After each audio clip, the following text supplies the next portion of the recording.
Life throws a lot of things at you. There's never. I think people may find this kind of strange, but then at the same time, they'll realize, oh yeah, he's right. Life never leaves you with a stretch of time where there's nothing really going on. You know, right when you think you've got it all figured out and everything's good, it just comes and kicks you right in the nuts. And then every time you think it can't get any worse and that life sucks and it's never gonna get better, all of a sudden, the sun comes a shining. Chester Bennington, lead singer and frontman for Linkin Park, died tragically on July 20th, 2017. Bennington, who was known for his powerful rock voice, enjoyed a great amount of success with his band Linkin Park, topping the charts and taking the world by storm with their new alternative metal electronic rock sound. But along with these highs, Chester also experienced a great deal of sadness and tragedy in his life also. Chester Bennington was born on March the 20th, 1976 in Phoenix, Arizona. He was the youngest of 4 children. His mother was a nurse and his father was a police officer. Bennington took interest in music at a young age, naming the bands Depeche Mode and Stone Temple Pilots as some of his earliest inspirations. At the age of 7, tragically, he was the victim of sexual abuse from an older male friend. Bennington was afraid to ask for help at that young age, and the abuse continued until he was 13 years old. Years later, he revealed the abuser's identity to his father, but chose not to press charges. Bennington said, "If I think back to when I was really young, to when I was being molested, to when all these horrible things were happening on around me, I shudder." And to add to this, his parents divorced when he was 11 years old. And to comfort himself, he drew pictures and wrote poetry and songs. After the divorce, Bennington's father gained custody of him. As he entered his teen years, he began to dabble in drugs and alcohol. In high school, he was physically abused, and in an interview stated that he was knocked around like a rag doll at school for being skinny and looking different. At the age of 17, Bennington moved in with his mother. He was banned from leaving the house for a time when his mother discovered his drug use.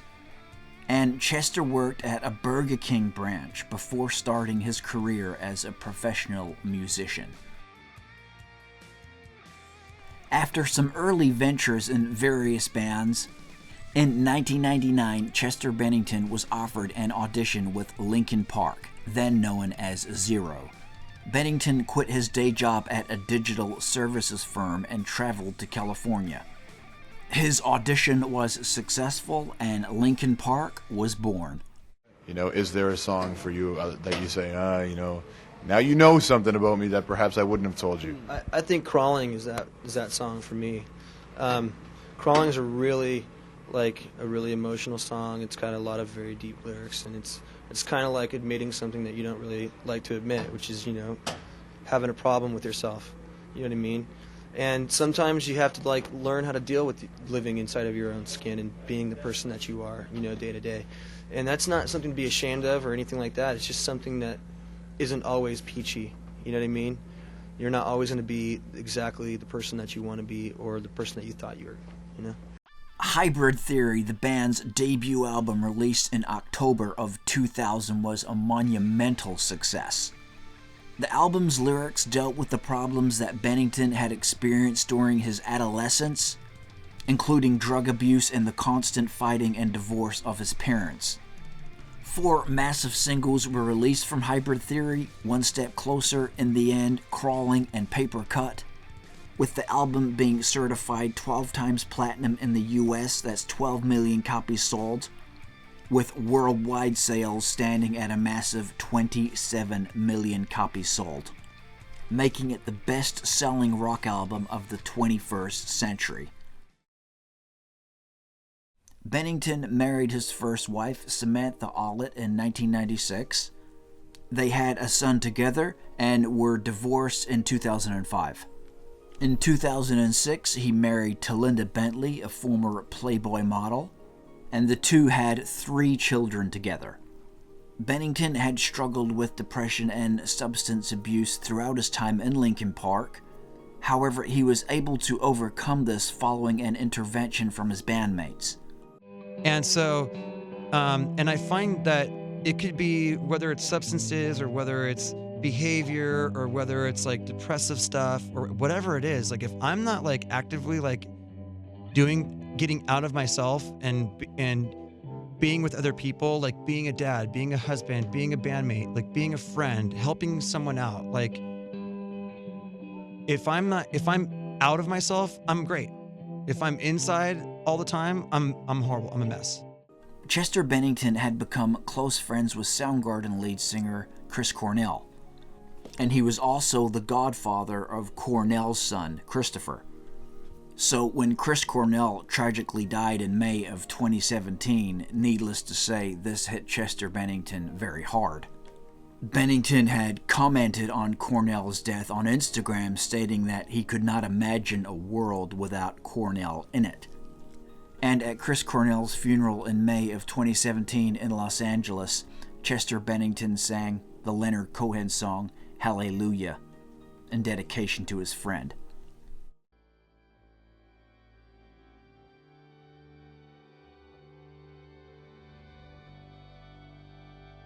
While on vacation in Arizona with his wife and family, Bennington returned home alone, saying he had work to do. Shortly before 9 a.m. on July 20th, 2017, Bennington was found dead by his housekeeper at his home in California.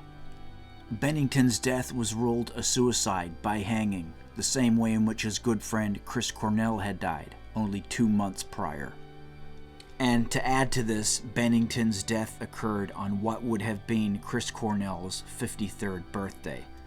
Bandmate and close friend Mike Shinoda confirmed his death on Twitter, writing, "Shocked and heartbroken, but it's true. An official statement will come out as soon as we have one." A toxicology report was released in December and reported just a trace amount of alcohol in Bennington's system at the time of his death. Bennington's funeral was held on July 29th at the South Coast Botanic Garden in California. In addition to his family members and close friends, many musicians who toured or played with Linkin Park also attended. Chester Bennington was just 41 years old. Here is a famous and now well-seen clip of Chester. This one has been circulating around the internet for some time. Reportedly, this video was taken just around 36 hours before Chester died. Oh Okay, no. and then- Ah, shit, burglar. What is this thing? What do you guys have? This is chocolate pudding or canned dog food. Let's hope for the best world. I just drank myself and I'm gonna die. Oh shit, the same thing. Okay, just a Oh, minute. double 3, dog screw. I either got rotten egg or something else. 3, Guys, 2, 1, go.